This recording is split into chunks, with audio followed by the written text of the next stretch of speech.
कार्तिक स्नान। तीसरी कहानी। एक लपसी था, एक तपसी था।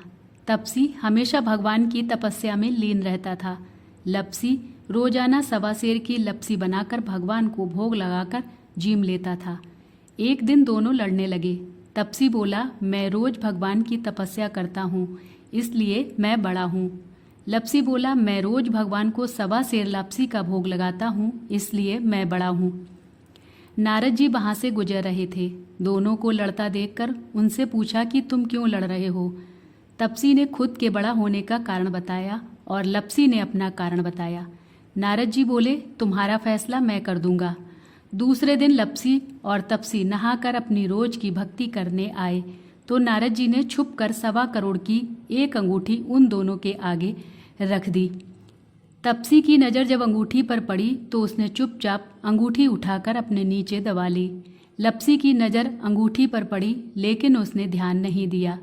भगवान को भोग लगाकर लपसी खाने लगा। नारद जी सामने आए तो दोनों ने पूछा कि कौन बड़ा।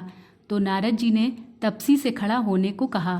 वो खड़ा हुआ तो उसके नीचे दबी अंगूठी दिखाई पड़ी।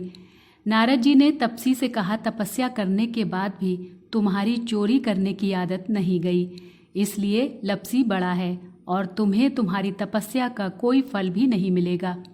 तपसी शर्मिंदा होकर माफ़ी मांगने लगा। उसने नारद जी से पूछा, मुझे मेरी तपस्या का फल कैसे मिलेगा। नारद जी ने कहा, यदि कोई गाय और कुत्ते की रोटी नहीं बनाएगा तो फल तुझे मिलेगा। यदि कोई ब्राह्मण को भोजन करवा कर दक्षिणा नहीं देगा तो फल तुझे मिलेगा। यदि कोई साड़ी के साथ ब्लाउज नहीं देगा तो फल तुझे मिलेगा। यदि कोई दिए से दिया जलाएगा तो फल तुझे मिलेगा। यदि कोई सारी कहानी सुने लेकिन तुम्हारी कहानी नहीं सुने तो फल तुझे मिलेगा। उसी दिन से हर व्रत कथा कहानी के साथ लपसी तपसी की कहानी भी सुनी और कही जाती है। जय श्री कृष्णा। राधे राधे।